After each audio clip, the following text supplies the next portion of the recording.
sud du territoire dans des conditions désastreuses, selon le Bureau de coordination des affaires humanitaires de l'ONU, OCHA.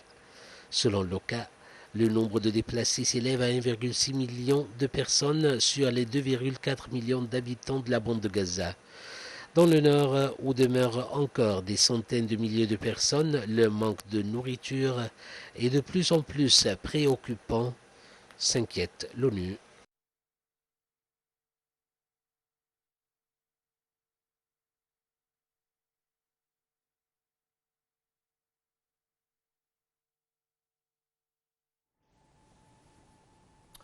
Et pour aborder la situation à Gaza, nous avons le plaisir d'accueillir au bout du fil Madame l'ambassadrice Wafa Wassim. Vous êtes ancienne assistante du ministre des Affaires étrangères. Bonjour Madame l'ambassadrice. Bonjour. Alors, comment évaluez-vous la situation actuelle à Gaza? C'est une évaluation qui, de jour en jour, évolue de mal en pire, malheureusement. Ce que nous voyons maintenant, et comme l'a qualifié plusieurs personnalités sur le plan international, régional, est devenu insoutenable, inacceptable, et c'est un cauchemar pour nous tous, disons. Mais vous pouvez imaginer la situation sur le terrain. Le nombre de personnes, de martyrs, augmente de jour en jour, et la plupart sont des femmes, des enfants, des personnes âgées. De jour en jour, le nombre de blessés augmente et les centres médicaux sont presque tous hors service, surtout après le bombardement féroce qui a eu lieu hier pour le centre de El Shifa à Gaza. D'autre part, nous commençons à voir depuis 2 jours ces milliers de personnes, de Palestiniens déplacés qui sont en train de partir vers le sud pour sauver leurs enfants, leurs familles, et puisque la vie au nord de Gaza est devenue presque impossible. C'est tout à fait des ruines, c'est encore des corps qui sont sous ces ruines-là. L'état d'hygiène, de santé n'est plus possible pour une vie humaine. Il n'y a pas d'eau, les rituels manquent, la quantité de médicaments et de vivres qui passent à travers le couloir humanitaire ne représente même pas une goutte dans un océan. Tout cela vraiment, et puis les appels des organisations internationales, des organisations humaines, des gouvernements, l'opinion publique par tout le monde qui a tellement évolué que, par comparaison, au premier jour du massacre, vraiment tout cela ne paraît pas faire aucun objet de pression sur le gouvernement de droite, d'extrême droite israélien, et en tête de ce gouvernement, le Premier ministre, qui paraît dépasser toutes les limites et ne prendre cas d'aucun appel international, d'aucun appel humanitaire, puisque on a qualifié la situation non pas d'une crise humanitaire, mais une crise de l'humanité. Nous avons 100 travailleurs internationaux de l'ONU, fonctionnaires des différents organes de l'ONU, qui ont été plus de 100, qui ont été tués à Gaza alors qu'ils faisaient leur devoir humanitaire.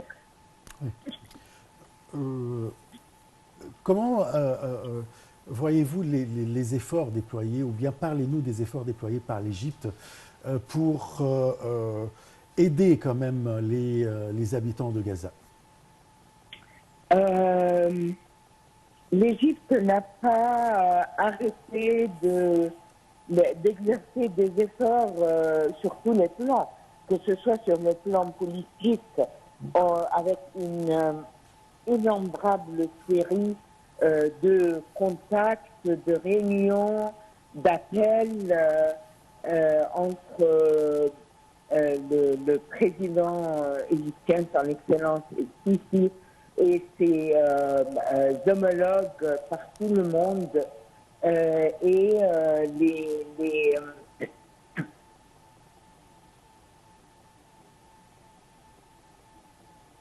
Madame l'ambassadrice, des Affaires, oui, allez-y, allez-y. du ministre des Affaires étrangères pour essayer, avec l'appui de nos partenaires arabes, régionaux et internationaux, pour essayer de trouver, d'abord, d'établir un cessez-le-feu, quelle que soit la forme de ce cessez-le-feu, pour qu'on puisse acheminer les aides humanitaires pour arriver à Gaza, pour permettre du rétablissement du système de santé, d'hygiène et le système médical, pour trouver un moyen de faire sortir les blessés et qui ont besoin d'un traitement immédiat et urgent, mais on voit tous les jours qu'il y a des obstacles. N'oublions pas que l'Égypte a assisté à tous les sommets qui se sont tenus pour cela. Elle a reçu sur son territoire, depuis le secrétaire général des Nations Unies, passant par les grands responsables des aides humanitaires, que ce soit dans le programme mondial de l'alimentation, que ce soit de la Croix-Rouge, que ce soit des droits de l'homme, le commissaire des droits de l'homme, c'est-à-dire que nous sommes ouverts à tous les chemins, nous essayons de passer dans tous les chemins qui puissent apporter une assistance humanitaire tout d'abord, et puis de trouver une solution juste et durable une fois pour toutes pour la Palestine, avec la création de deux États, dont un État palestinien, dont la Jérusalem de l'Est devrait être la capitale. Mais disons, nous espérons que ces efforts finalement portent fruit. Nous avons ouvert un couloir humanitaire à Gaza, mais quand même, je crois que l'Égypte continue tous les jours à faire expérience des obstacles inouïs que Israël est en train de mettre devant tous ces efforts. Parfait. Je vous remercie beaucoup, Madame l'ambassadrice Wafa Nassim. Je rappelle que vous êtes ancienne assistante du ministre des Affaires étrangères. Madame l'ambassadrice a parlé quand même de la situation à Gaza avec l'effusion de sang, avec les habitants qui sont déplacés, avec un manque de nourriture, d'eau, de carburant, de tout ce qui est soins médicaux, etc.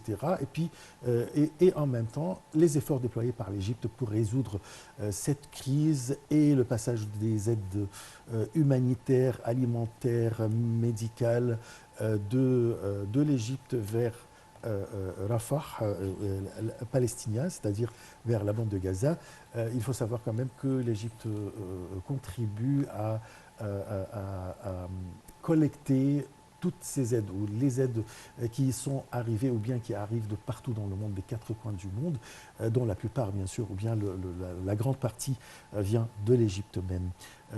Des équipes médicales qui sont toujours là au point de passage de Rafah pour accueillir les blessés palestiniens pour se faire opérer ou bien les emmener se faire opérer dans les hôpitaux égyptiens, ainsi que pour le passage des étrangers ou bien des doubles nationalités de la bande de Gaza vers l'Égypte, avec bien sûr l'accord ou bien l'accord de l'Égypte et les autres pays concernés. Voilà. Je te remercie, Sabah. Merci, Ashraf. Merci, chers téléspectateurs, de votre attention. Nous vous donnons demain rendez-vous avec une nouvelle édition de Bonjour l'Égypte. Au revoir.